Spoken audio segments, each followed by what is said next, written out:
My chosen family are the ones who make me happy, Brooke Carter declared, her glass lifted high. The room of 200 guests erupted into polite applause. Then she turned her head, eyes locking on me. Her voice carried like a gavel strike, "You can leave." The words sliced through the laughter and music. My chest tightened as every eye in the hall shifted toward me. I felt the heat rise to my face, but I forced myself to stand, smoothing the folds of the wine-colored dress I had pressed with such care. My hands trembled as I placed the linen napkin on the table. I had barely taken one step when something unexpected happened. Noah Whitaker, the groom, rose from his chair. The clinking glasses and whispers faded into silence. He looked at Brooke, then at me, and his jaw set with a determination that made the entire room hold its breath. Brooke reached for his arm, trying to keep him seated. "Noah, what are you doing?" He pulled free and walked toward the microphone at the head table. The tension in the room was so thick it pressed against my skin. And what he said next would change my life forever. 3 hours earlier, none of this seemed possible. 3 hours earlier, I stood in my small bedroom adjusting the hem of my dress. The deep wine color made me feel elegant, almost regal, even at 67. I wanted everything about me to whisper dignity. My pearl earrings, once my mother's, glimmered softly as I fastened them. The faint rose perfume on my wrists mixed with the cooling scent of coffee that sat untouched on my nightstand. I had only managed half a slice of toast that morning. My nerves would not allow more. Today was not just Brooke's wedding. For me, it was a chance at something greater. A chance to be seen, to be valued, to finally bridge the years of distance that had grown between us. In the mirror, I practiced a smile that I hoped would hold through tears. "Today my daughter will see me," I whispered to my reflection. When the phone rang, I recognized my sister's number. Diane's voice carried warmth and caution. "Maggie, are you ready?" "More than ready," I replied, though my eyes stung with emotion. I truly believed that this would be the day Brooke welcomed me back into her life. I wish I could tell you that Brooke grew up in comfort, that everything came easily to us. But the truth is far from that. When her father passed away suddenly, she was only 12. Overnight I became both mother and father, nurse and provider, comforter and breadwinner. The bills stacked higher than I ever thought possible. I took every shift I could find. By day I worked at the diner downtown, balancing plates of pancakes and endless cups of coffee. At night I scrubbed office floors until my knees ached, the smell of cleaning chemicals clinging to my clothes. When tuition bills arrived years later, I sold nearly everything of value. The silver flatware from my wedding, the jewelry my husband had given me, even the small house where Brooke had taken her first steps. And when that wasn't enough, I let go of my own wedding ring, sliding it across a jeweler's counter in exchange for another semester of her education. Every sacrifice carried a single thought: my daughter's future would be brighter than my own. I wanted her to walk through doors I could only dream of. For me, love was never words alone. It was action. It was survival. The church in Maple Falls looked like a postcard that afternoon. White lilies lined the pews, pale pink ribbons trailed down the aisle, and sunlight streamed through the stained glass windows. It was exactly the kind of wedding Brooke had described to me as a little girl. I arrived early, clutching the gift I had saved for a fine china set wrapped carefully in silver paper. I wanted to be close, to witness every moment. I walked toward the front pews with a hopeful smile, rehearsing the words I might whisper to my daughter when she passed by. But a man in a crisp suit stepped in front of me, a clipboard in hand. "Excuse me, Mom. The first rows are reserved for immediate family." My voice caught, but I managed. "I'm the bride's mother." He scanned his list, frowning. "I'm sorry, Mrs. Carter. You're listed for row 5. The word stung. Row 5. As though I were any other guest. I sat where I was told, my chest heavy, watching strangers fill the seats where I had once imagined myself sitting proudly as Brooke's mother. The reception hall overlooked a garden glowing with string lights and candles. Round tables were covered in crisp linens, each centerpiece a vase of pale roses. It was beautiful, almost magical, but my seat told a different story. Table number 8. It was tucked near the swinging kitchen doors, where servers rushed in and out with trays of food. From there I could barely see the head table where Brooke and Noah sat, radiant beneath the glow of chandeliers. I placed the china set carefully beside my chair, then tried to steady my smile as I greeted the strangers seated with me. They were polite but distant, obligation guests with no real connection to the bride or groom. An older woman leaned toward me during introductions. "Are you a friend of the family?" she asked kindly. "I'm her mother," I replied, my voice soft but steady. Her brows lifted in surprise. She looked from me to the head table, then back again, confused. I felt the same. How had the role of mother of the bride been reduced to a seat beside the kitchen, where the scent of reheated food clung to the air? When the time came for toasts, my heart lifted. This, I thought, would be the moment. Brooke would stand, raise her glass, and finally acknowledge the years of sacrifice that had carried her to this day. Noah spoke first. His voice was steady, filled with gratitude. He thanked his parents, his mentors, his closest friends. He even made the guests laugh with a story from his childhood. When he finished, the room erupted in applause. Then Brooke rose to her feet. She looked stunning, her cheeks flushed from champagne, her smile radiant under the glow of soft candlelight. She lifted her glass and scanned the room. "I want to thank all the special people who have become my true family," she began. "The friends who stood by me when I needed them most. The colleagues who supported me and pushed me forward. I've learned something important, that family isn't always about blood. It's about the people who choose you, who lift you up, who make you happy."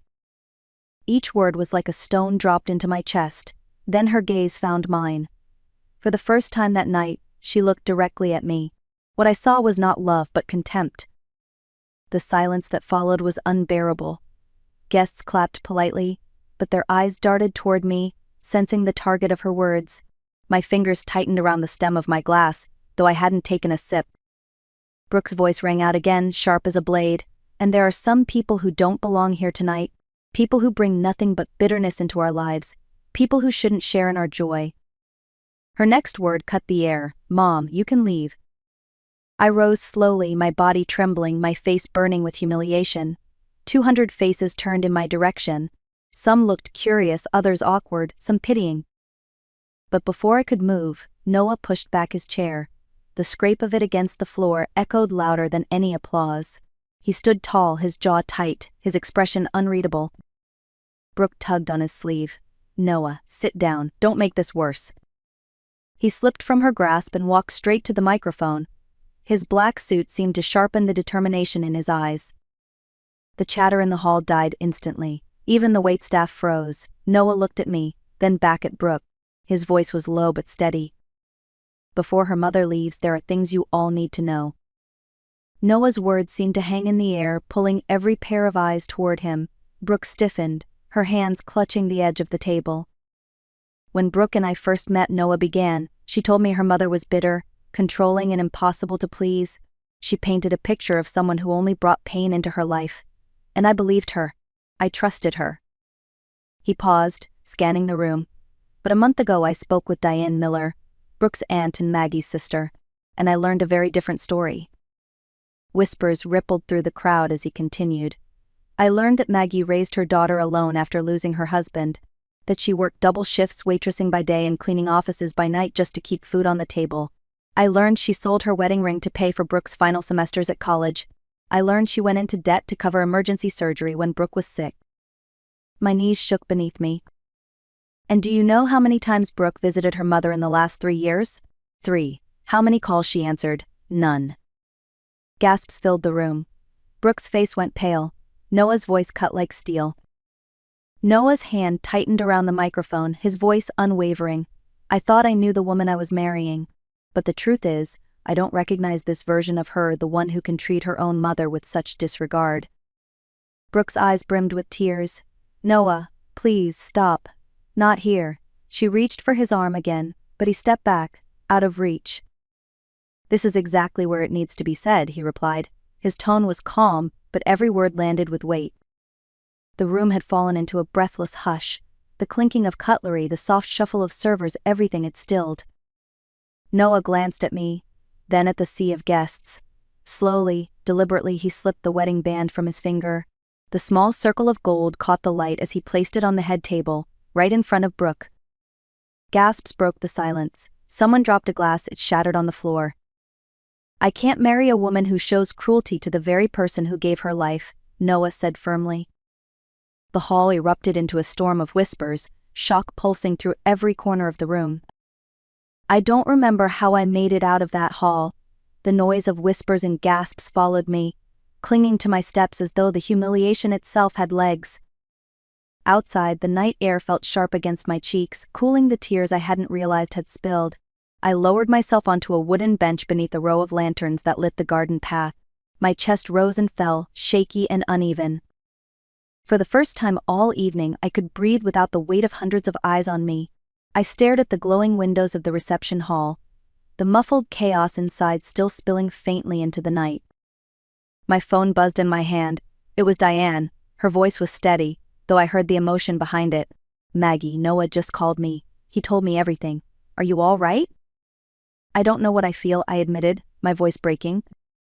She was quiet for a moment, then said, "Feel proud. Tonight someone finally defended your honor. And Brooke, she just learned the lesson she's been running from for years." I closed my eyes, letting those words sink in like a balm on an open wound. I sat on that bench for what felt like hours, though only minutes had passed. My dress, once so carefully pressed, now clung uncomfortably in the cool night air. Yet for the first time in years, I felt a strange kind of strength building inside me. All my life I had carried the weight of begging for my daughter's love.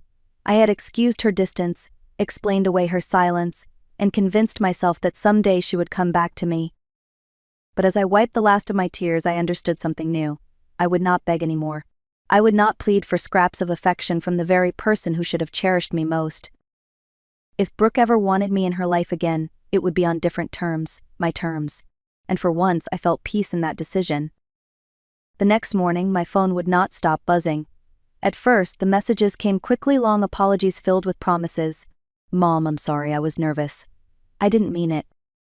When I didn't respond, the tone shifted. "You've always judged me. You don't understand what it's like to be me." By evening, the words had darkened further. "If you don't answer, I don't know what I'll do. Maybe something drastic." I stared at the glowing screen, my heart heavy. For years, this cycle had been familiar, the charm, the blame, the threats. Diane leaned over my shoulder and read quietly. She shook her head with certainty. "This isn't love, Maggie. This is manipulation. The same pattern she's used on you for years. Only now she's desperate." Hearing it spoken aloud felt like someone finally pulling back the curtain, and I could not unsee it. 3 days later, there was a knock at Diane's front door. When I opened it, Brooke stood there. But she wasn't the polished bride I had seen at the wedding. Her hair was unwashed, her clothes wrinkled, her eyes red from sleepless nights. "Mom, please," she said, her voice raw. "I need to talk to you." Diane stepped between us, protective. "Brooke, your mother isn't ready." But I raised a hand. "It's all right." Brooke's words tumbled out. "Noah left me. I can't focus at work. I'm behind on rent. I need you." I drew a breath, steady but firm. "Do you need me, or do you need me to fix everything for you again?" Her silence was the answer. "If you want a relationship with me," I continued, "it will be different this time. You will go to therapy. You will face the harm you've caused. And if one day you want to rebuild with me, it will start from scratch. I won't rescue you anymore, Brooke. I'll only meet you halfway." The look on her face told me she had never heard those words from me before. 2 weeks passed before I heard from Noah again. His name lit up on my phone, and for a moment I hesitated. But when I answered, his voice was calm, almost gentle. "Mrs. Carter, could we meet for coffee? There's something important I'd like to share." We met at a small cafe downtown, the kind that smelled of cinnamon and fresh espresso. He was already seated at a corner table by the window, a folder resting beside his cup. "I know it may seem strange," he began, "but I've been thinking about you, about your story, about all the women like you who gave everything and received so little in return." I listened, unsure where he was going. "I'm an architect," he continued. "I've always dreamed of building a community center for women who've been made invisible by their families. Harbor House. A place for healing, for starting over. I have the plans, the permits, some funding. What I don't have is someone who truly understands their lives." He slid the folder toward me. "I don't need your money, Mrs. Carter. I need your heart, your experience. Will you help me build this?" From that day forward, my life began to change. Noah and I met weekly at the empty building he had leased on the edge of town. The place smelled of dust and old paint, but I could already see what it might become. Together, we walked the rooms, imagining them filled with voices, laughter, and hope. I suggested a kitchen where women could learn catering skills, a craft room for sewing and quilting, and a quiet library corner for those who needed peace. Noah sketched quickly, nodding with excitement. Diane joined us often, helping with paperwork and community outreach. Slowly, the pieces began to fall into place. Volunteers painted walls in bright colors. Donors dropped off tables and chairs. Local businesses offered supplies at half the price. Within weeks, women started trickling in, curious, tentative, carrying stories of their own. Some had lost children to distance, others to neglect. Some simply longed for companionship. As Harbor House took shape, so did I. For the first time in years, my days were not defined by rejection, but by purpose. 6 months later, the front lawn of Harbor House was alive with color. Balloons swayed gently in the summer breeze, and a crowd of neighbors, city officials, and women who had already joined our programs gathered by the new glass doors. A ribbon stretched across the entrance, bright red against the cream-colored walls we had painted together. Noah handed me the scissors. "This is your moment, Mrs. Carter," he whispered. My hands trembled, not from fear but from awe. I cut the ribbon, and the cheer that rose from the crowd filled the air like music. Inside, the rooms were no longer empty. There were bulletin boards covered with workshop schedules, shelves stacked with donated books, and tables set for the first support groups. When it was time to speak, I stepped to the microphone. For a heartbeat, I remembered Brooke's wedding, the hush of a crowd waiting, the shame burning my face. This time, the silence felt different. I lifted my chin, my voice steady. 6 months ago, I was told I didn't belong. Today, I stand in a place built on belonging. This is Harbor House, and here, every woman matters. 2 years passed, and Harbor House had grown beyond anything I could have imagined. We had opened 2 additional centers in nearby towns. More than 300 women had passed through our doors, each leaving a mark on my heart. A publisher had even approached me, and my book, It's Never Too Late to Begin Again, was now making its way into the hands of women I might never meet. One afternoon, as I prepared for a talk at a conference on aging with dignity, Diane entered my office with a quiet smile. "Maggie, there's someone here to see you." When I stepped into the lobby, I froze. Brooke was waiting. She looked different, not polished and proud, but softer, calmer. There were streaks of gray in her hair, and her posture carried humility I had never seen before. "Hi, Mom," she said carefully. "I hope it's all right that I came." We sat together in the lounge, surrounded by the low murmur of women chatting nearby. Brooke folded her hands. "I've been in therapy these past 2 years. I've learned a lot about myself, things I should have faced long ago. I know I can't erase what I did, but if you're willing, I'd like to try again. Not as mother and daughter weighed down by the past, just as 2 women starting over." Her words lingered between us, tender and fragile, waiting for my answer. I studied Brooke's face, searching for the arrogance that once defined her. Instead, I found humility, even respect. "Brooke," I said softly, "I no longer need your love to feel whole. I've built a life filled with purpose, with people who value me for who I am. But if you truly want to start fresh, we can try, slowly, carefully, as equals." Tears glistened in her eyes, and she nodded. As I looked around Harbor House, the laughter, the healing, the hope, I knew the truth. Sometimes being a good mother begins with becoming a whole woman. And to anyone listening, I'll leave this: never beg for love that should be freely given.